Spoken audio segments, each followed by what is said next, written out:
On this week's Q&A episode of Dealing the Cards, we're going to discuss how sustainable the starting pitching performances are from players like Matthew Liberatore and Miles Mikolas. We'll talk about how the Cardinals may handle the deadline, which I know many of you are interested in, and kind of where I see them at now, as well as the future of Nolan Arenado within that. Some of the young position players and how all these pieces fit together now that we're kind of starting to see the roles play out throughout the year, and a bunch of other topics on this Q&A episode of Dealing the Cards. Welcome back into Dealing the Cards. My name is Josh, and one of the hosts of the Dealing the Cards podcast. We go live twice a week here on our YouTube channel. Also, you can find us on Spotify, Apple Podcasts, anywhere you catch your podcast audio-wise. And we do these Q&A episodes once a week as well, which allow us to address different comments on the YouTube videos, Twitter, our Discord, which you can join our membership, which gets you access to our Discord where we chat baseball by becoming a channel member for $1 a month. But yeah, we do these Q&A episodes once a week to discuss different questions and topics you guys have. And so we're going to jump into that again today. But I do want to let you guys know about a code we have with SeatGeek on Newt News. Or SeatGeek, you use the promo code Newt News, and you can get $20 off a purchase of $50 or more. And I know it sounds like many Cardinal fans, not all, but many Cardinal fans are interested in getting back to the ballpark this summer to watch this exciting team go. And so if you want to save some money while you're going to the ballpark, use our code Newt News at checkout, and you can save $20 on your purchase of tickets. We're presented by the 314 Sports Cards and Collectibles. I'll let you know more about them here in a moment. But I do want to go ahead and jump into our first topic today. And the first two topics are both going to deal with kind of two different, very different players, but both having a lot of success to start the year. And that's Matthew Liberatore and Miles Mikolas. So starting the Liberatore side of things, the question was, how will the Cardinals handle the rotation once Matthew Liberatore hits his innings limit, quote unquote? Other starters are traded like Matz, Fedde. Okay. So this assumes a lot of things. So let's knock down, or let's state what we do know, right? Because the Cardinals could change their plans. They could do something different than what they've stated already. But here's a few things we know. Ollie Marmol went on KMOX. It was either last week or the week before. He does a weekly spot over there on Tuesdays. Bernie Miklasz is on with it. It's a great time. You should check it out noon every Tuesday. And they ask Ollie some great questions. I believe this coming Tuesday, they're going to focus primarily on fan questions or listener questions, listening in. So definitely check that out. And obviously we enjoy Bernie a ton. And so hope to get him on the pod again here soon. But the Ollie was asked about this idea that, hey, Liberatore hasn't thrown a ton of innings in his career. And if he's going to be in your rotation from start to finish, he's definitely going to hit a career high in innings. Do you have any concerns about that at all, Ollie? Are you anticipating that he may have to go in an innings limit or get shut down toward the end of the year? His career high in innings at the major league level appears to be just 86 innings back in 2024. So last year, he did hit 124 and 2/3 innings in 2021 at AAA. And then combined, actually 2022, he actually had more innings total because between AAA and the major league level, he amassed about 150 innings. So he hasn't 150 mark is something he's done before. Obviously, if you haven't consistently done it, there's a concern about, okay, can you sustain that kind of stuff? We've seen whether relievers, which again, Liberatore was more a primary reliever last year than he had been before, but for the most part, it's been stretching out throughout his career consistently. But we've seen guys like Garrett Crochet or, Clay Holmes this year, but like a Jordan Hicks. There's plenty of relievers who've transitioned to the rotation that either you've seen diminished returns in the second half as they've hit those career highs in innings, or you've seen the team actively shut them down, or young arms that come up for the first time and haven't hit those kind of limits before. Anyways, long-winded way to say that is a real concern, but Ollie has shut that down so far and said, hey, they don't have any concerns about that for him or Palante, who is on track to hit a career high in innings as well. And they anticipate both guys continuing to pitch throughout the season. Now, what he can't answer, even if he says he doesn't have concerns about it, and what everyone should at least be aware of, is that doesn't speak against or doesn't mean we couldn't see diminished returns, right? Like coming into today's start, Libby's set to be on the mound again. He's top 5, I believe, in all baseball, at least top 10 in FIP with a 2.29. He's a 2.92 ERA on the year in 9 starts. He's already thrown 52 and a thirds innings. He's been incredible to start the year. Super excited about the future of Matthew Liberatore now. But at the same time, that doesn't mean you're not going to see him slow down a little bit, lose a little bit of oomph on that fastball, maybe be a diminished version of himself in the second half as he does hit those career high innings. We'll see what happens. I'm not predicting that'll happen. I'm not saying that'll happen, but it's in the cards, right? What do the Cardinals do with that? I think it's part of the reason as of today, especially with them being in the race, is there's an assumption within this question that that they're going to trade Matz or Fedde. I don't think they're going to. We can agree or disagree with that, right? Like if you've listened to our podcast all off season, I was flabbergasted they didn't trade Eric Fedde. And he's been pretty good this year, but I do think some of it's smoke and mirrors and diminished performance compared to last year. Steven Matz has been awesome though. And I fully envision him being on the Cardinals if they're in contention right now or at come the deadline. You do have McGreevy below. Quinn Matthews and Tink Hence are both on rehab assignments right now, so they're making their way back. Drew Rom recently made his way back from injury. So you have other depth options, but I think this is part of the reason why you're not going to see the Cardinals trade those guys if they're in the race, because you do kind of have to plan, and whether it's an injury that happens that pops up to any of those guys, diminished performance, whatever that looks like. So that's one side of it. And then, so I'll flip to the next question because I do think it's another reason why you're not going to see the Cardinals probably trade away many of these arms unless they're out of it. Or I'm not saying, and again, I'm not saying they shouldn't trade those arms. I'm less gun-ho about it than I was before, because now that you're in the season, you're competing, right? Like if you are building a young core right now, and I know the Brewers have done it, I know some other teams have done it, and so I'm kind of conflicted in how I feel about it. But do you want to ruin the mojo of the clubhouse by trading away veterans and kind of hurting your chances of making the playoffs when most of that team is young and pushing? And would you rather get them that playoff experience potentially? Would you rather show them you believe in them?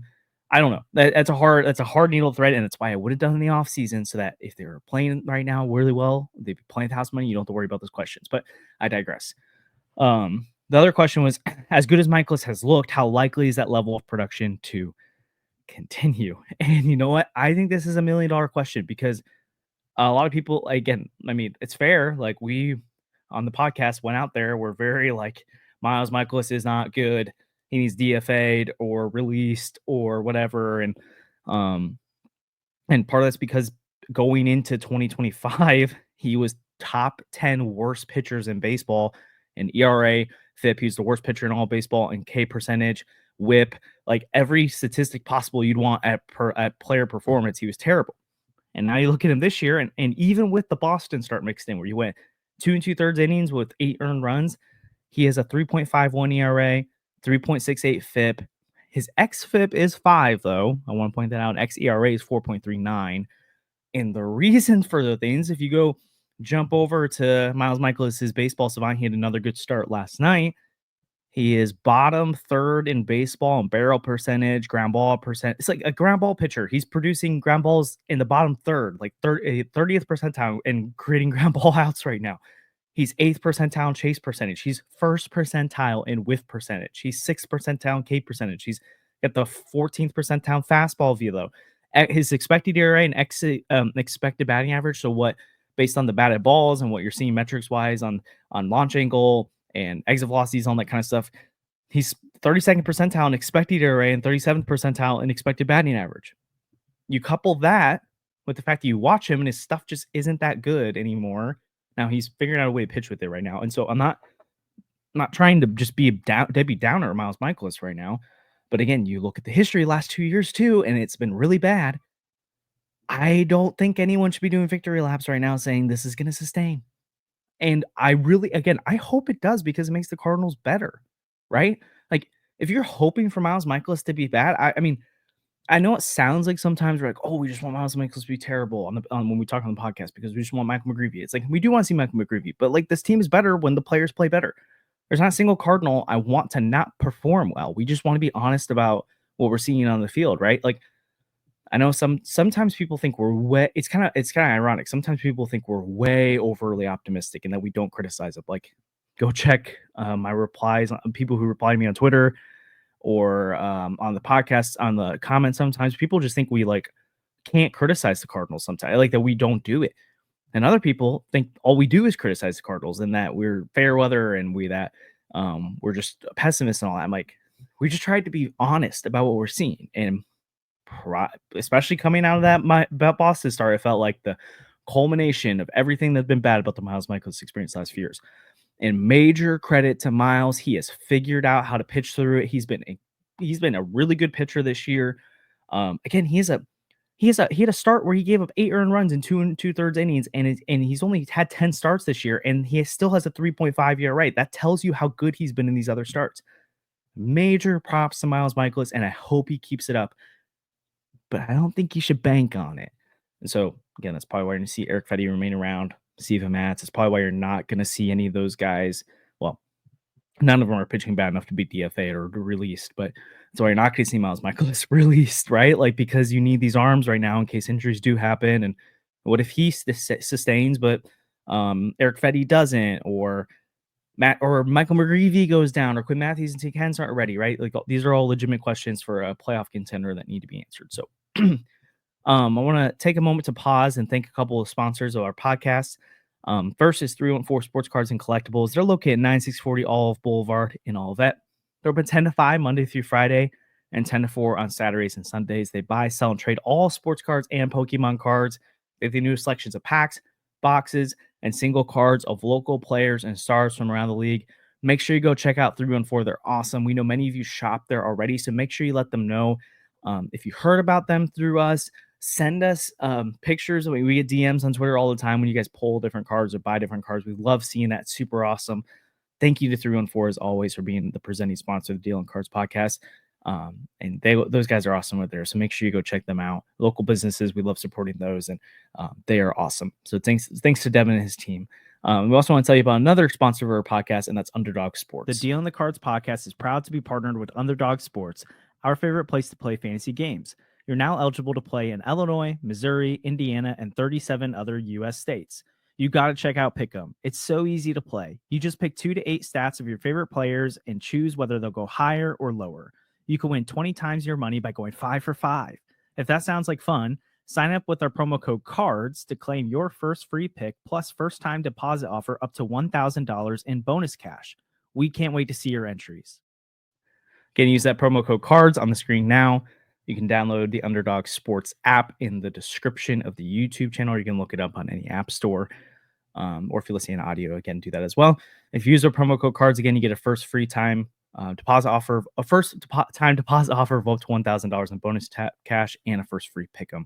And again, I want to make sure you guys know about our code Newt News on SeatGeek if you're planning on going out to Busch Stadium or any games for any sporting events, concerts, stuff like that.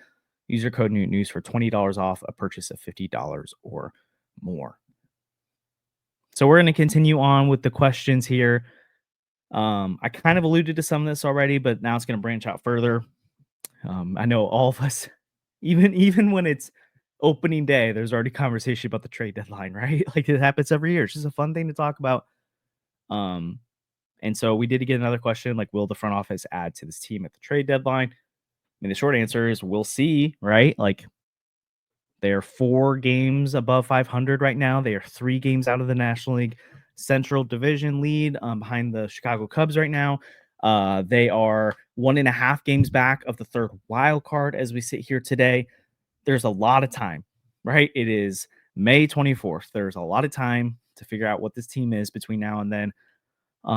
Remember, it was around this time last year. It was after Mother's Day last year. They went on this run where they went like 33-19, and they went from looked like a repeat of 2023 to then there were multiple games above 500. And then right before the deadline, they started scuffling again, and they got hot again, kind of. And then they added Eric Fedde and Tommy Pham, but that's all they did, right? They made incremental improvement, and then they fell apart in the second half or after the deadline. It's like, baseball's weird. And I do think this is a better team than we've seen last few years. I don't think that's a hot take to say right there. But how aggressive do the Cardinals add to this team? It's a great question. And part of this, too, is part of, in a way, adding is by not subtracting, because I think the expectation for a lot of people has been, oh, you're going to lose Helsley at the deadline. You're going to lose potentially Fedde, and Arenado could get moved. Matz, these type of guys. Them holding these guys in one sense makes you, like, bolsters their second half run or their post-deadline run in a way that many expected those players to be gone. I'm not doing the whole, well, if you just like getting a player back, when you get them from the IL or you keep them on your team, it's like trading for a player. Not doing that. I'm saying I think that is one thing we have to watch is like, are they going to subtract? And at this rate, I don't think so, but they could get creative because teams do this, especially in the new trade deadline market, the third wild card. There's usually a ton of teams still in the race that think they can contend. There's not a lot of sellers. And so in the past few years, we started to see this newer model of some teams buy and sell at the deadline where they like the Cardinals kind of did that last year with Tommy Edman, right? Like he was a really good big leaguer and he could have played center field for them down the stretch when he got healthy. Like that would have been a boost to their lineup. But they flipped him and turned him into a starting pitcher in Tommy Pham and Eric Fedde and outfielder Tommy Pham.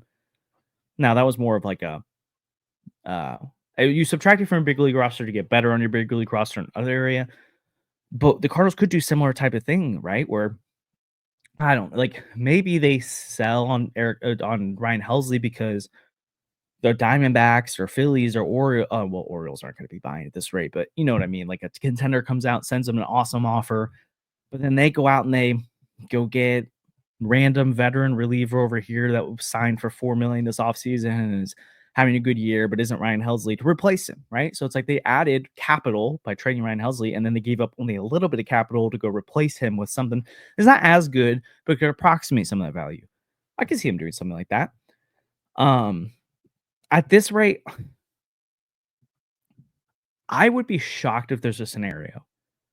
Unless they're like 10 games, unless they're like clearly a contender, like and starting to like really convince themselves they're a World Series contender, not just like, oh, if we get Howard right time, but it's like this team's really good. I don't see them adding significant pieces. I think if they're playing like this and they're in the race at the deadline, I can see them not selling and maybe adding pieces around the edges, right? Like maybe they get a right-handed outfielder for off the bench that could play some center field. That's just something they don't. I mean, Barrero can do that right now, but like maybe a more established version of that. Maybe they add some more relievers to that bullpen. Maybe they add another starter. I don't know, but like for the most part, you look at this team right now, and there's not a lot of places you you can add it a lot of places, but a lot of those places have a young player at it right now, right? Where it's like you don't want to block.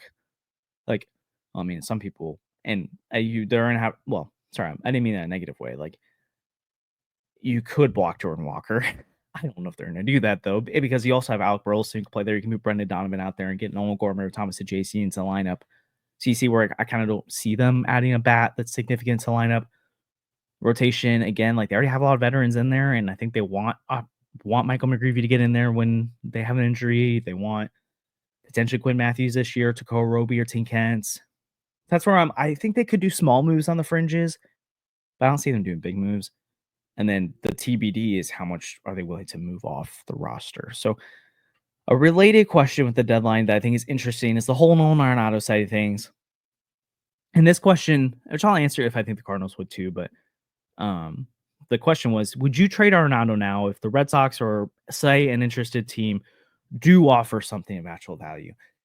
And honestly, this is a really good question and something I am so interested to see what happens because as of today, Nolan Arenado had a great game yesterday.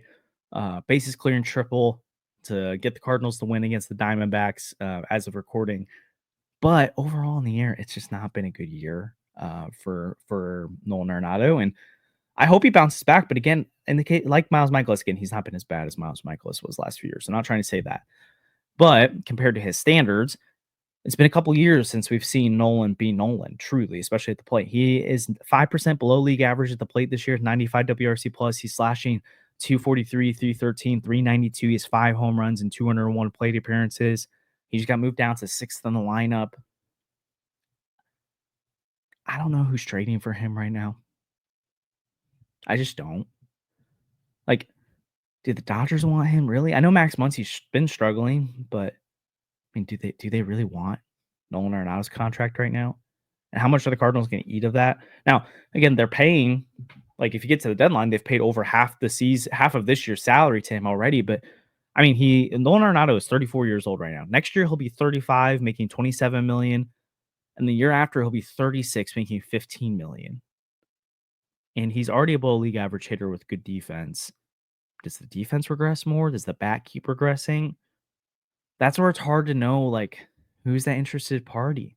And again, the Cardinals kick in enough money. A lot of people, I mean, more, not shouldn't say a lot of people, but more people would be interested. And also, does no one want to go to these teams? Because, like, I could see maybe the Detroit Tigers taking a swing. I mean, they've been one of the best, arguably the best team in baseball this year, and have a glaring hole at third base. Now they can move Javi Baez back there, and Parker Meadows comes back, all that kind of stuff. But could they be interested? They were interested in the offseason, it sounded like. I mean, they're clearly went for Alex Bregman too. Sure, they could be. But does Nolan want to go there? And you think of the teams that Nolan did have on his list, like he already rejected Houston. I don't know if he's going there. Bob Nightingale said he rejected the Angels, and I don't know why he'd go there either. I don't know why the Dodgers would want him, but maybe. I mean, who knows? Boston, I mean, they do have the Tristan Casas injury, but that would require someone like Christian Campbell playing first base or Rafi Devers, but he clearly doesn't want to. Maybe the Yankees get desperate enough, right? I mean, they've had a lot of injuries this year, and they kind of got to win right now. Like, this team is old, it's expensive, they've got a lot of long-term contracts on the books. Like, I can see him taking a swing, but overall, I'm just saying, like, it's hard to find that fit. So, while I'm saying it's hard to find that fit, would I trade him? Probably. It's a hard decision, though, and it's one that, outside looking in, I don't think many of us are going to have a great answer for about what's the right thing to do, because I think this team does really like Nolan, like the players in the dugout. I'm not doubting that.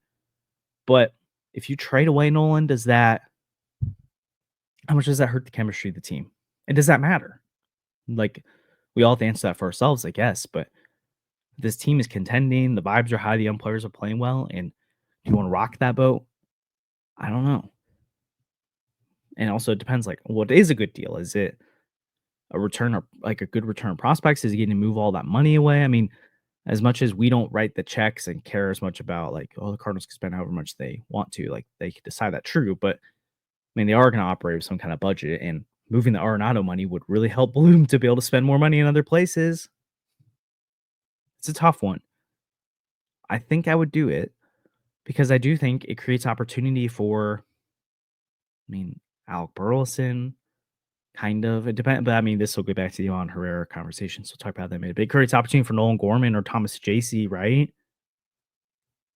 And then that should help vibes a little bit, you would think.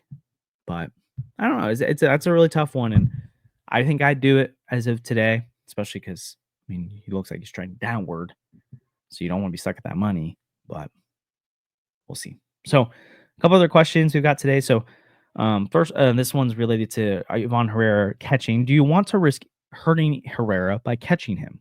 I don't. Trade Burleson and try to get more pitching. Here's where I'm at with the Ivan Herrera stuff. I don't know if I've said this on the podcast yet, but like Bernie and I were talking recently, and Bernie Mikolas, and he some of his stuff recently about Ivan being a DH has really convinced me that might be the best. That probably is the best path for him moving forward, because that bat is so good. It's like moving Wilson Contreras to first base. It was, for me, the Wilson moving to first base was less about the defense and more about keep that bat in the lineup every single day and producing at a high level, because not only like injuries can happen, but also just catchers naturally play less, right? Because you're the wear and tear in your body. And then also, again, the wear and tear in your body. So, like, how much better offensively could you be if you're not squatting behind the plate for 9 innings? I think it's a good question. And Ivan's been hyper productive hitting as a DH. I'll try to pull it up as we're discussing here, the question, but I'm pretty sure in his career, like, if you talk about his numbers as a catcher offensively, they're great. But if you talk about his numbers offensively as a DH, they're like exceptional. It was like a 165 WRC plus at one point from when I saw it. Like, it was crazy what we're seeing from him. So here, I'll say it. So positional split, Ivan Herrera, when hitting as a catcher, 142 WRC plus. That's incredible in 75 games, 293 plate appearances. And if you could get that from Ivan Herrera as a catcher, where he's 40% above league average at the plate, that is, like, I'm not kidding when I say, especially if he improves his defense just a little bit, like the arm can be passable. It doesn't have to be his arm doesn't need to become a like a true asset, but if it could be not like a liability, being 40% above league average at the plate as a catcher is one of the best players in baseball. But you also know what's one of the best players in baseball? Someone with a 187 WRC plus, 87% better than league average. slashing 359, 440, 594, striking out less than 20% of the time, walking almost 11% of the time. That's Ivan Herrera's a DH in his career. I see both. I really do. I don't want to fully give up on the catcher thing yet, especially with how this roster is constructed right now. And actually like how Ollie's been handling it so far, where if you notice, Ivan's mostly catching when there's a lefty on the starting for the other team. So it gets he's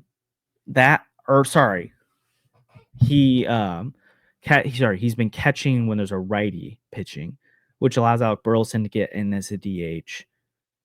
Or Nolan Gorman. But then when there's a lefty on the mound, he DHs.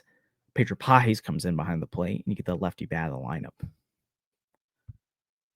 They're in a tough spot right now because Alec Burleson is producing right now. And if you're going to keep giving Jordan Walker runway, then the way to get Alec Burleson in the lineup is DH. Now, I think Ivan Herrera is the one you prioritize. You do everything possible to put Ivan Herrera in the best possible position to hit. Out of every player on the roster right now, he's the one to prioritize. So if that means Alec Burleson's playing time sacrificed because of it, it's frustrating and it's not a great reality, but hey, you got to do it. But I think if you're going to keep going with Jordan Walker, then I like the idea of getting Ivan Herrera some catching. Again, maybe more like 30% of the time rather than the 50-50 or 60-40 in his direction. You get him some catching appearances, so you can get those other bats in the lineup. Then Pajes and Pozo can take those other catching appearances. So I don't want to risk him getting hurt. He has had some injury issues in his career so far, so it's a real thing. And I do think the bigger picture thing is the Cardinals need to figure out what they're going to do with Ivan Herrera. Because if they believe he could be a catcher long term, great. You got to figure that out though, and you gotta get him behind the plate more often than to work on that arm. If they don't see him as a catcher long term, then they need to figure out what they're doing with Burleson, Walker, Gorman, because only one of those three guys can play then. Unless Nolan Arenado is traded, then you get Gorman in the lineup. So, I mean, that also affects Thomas Saggese and stuff like that. So, I think trading out Burleson for pitching or anything, like I'm not gonna be like, oh, he has to be traded for a pitcher, but like if Ivan Herrera is going to be your DH long term and you're going to keep committing to Jordan Walker as well, then yeah, figuring out a suitor for using Alec Burleson's value at the plate to go get something at some point, I think would be a good move. He started off the year slow, but since then he's now 11% above league average, which again, that's a testament to how hot he's been at the plate since a really slow start to the year. So we'll see what happens there. And so I'm going to transition this into the next question. And then we got one more that'll be a quick hitter. There's a question about where do you see Thomas Saggese and Wetherholt playing in 2026, or do they trade one for more pitching? A lot of people just want to trade for pitching right now, which I get it. You can never have enough pitching. Again, that goes back to like there's so many questions Carl needs to answer. Is Jordan Walker in your starting lineup in 2026? Because if not, right field frees up, and you can move Newbar right field, and you have Donovan in left field and frees up a position in the infield. Is Nolan Arenado on your team next year? Because if he is, he's at third base. If he's not, third base is open. Is Ivan Herrera a catcher or a DH? Because if he's a catcher, DH is open. If he's a DH, I mean, catcher's open for Crooks and Pajes and Pozo, but like that rules out one more space for Wetherholt or Saggese or Gorham or Walker or Burleson, all these guys. So a lot of questions to answer. So where do I see Saggese and Wetherholt playing in 2026? Well, first of all, I think at that point, Saggese should be on the active roster every day. He's probably about like, let's run through it real quick, right? You've got Donovan, Wynn, Wetherholt. Those three guys, like I know Wetherholt's still AA. We don't want to get too over the top with it so far, but like those three guys are valued above Thomas Saggese organization right now, right? Like I don't think it's a hot take. And if all three of those guys are playing infield positions, then it's like, where does Thomas Saggese play? I think, and it's not a bad, this is not a, I've been a huge fan of Thomas Saggese since he's come, and I really hope he can force himself as an everyday player. And he was doing that this year so far. I'm so excited about his potential, and I think he could just be a really helpful bat. I don't think it's the worst thing in the world, though, if to say that he could just be a guy who isn't in your starting 9, but plays a lot because he's the backup guy who fills in at second base, third base, shortstop, DH, some pinch hitter off the bench. Not like Luke and Baker where he barely plays, but like a guy who plays a lot because you do have versatility where Donovan can go with the outfield and stuff like that. Or again, like if like there's a world where Walker isn't a starter anymore next year and Nolan Arenado is gone, it's like, well, you've got an infield position freed up. And so like you could do Wetherholt at second base, or third base with Saggese the other, win at short, and Donovan in the outfield. Like there's ways to make this work long term. But Wetherholt, I do think is going to be their second baseman at some point.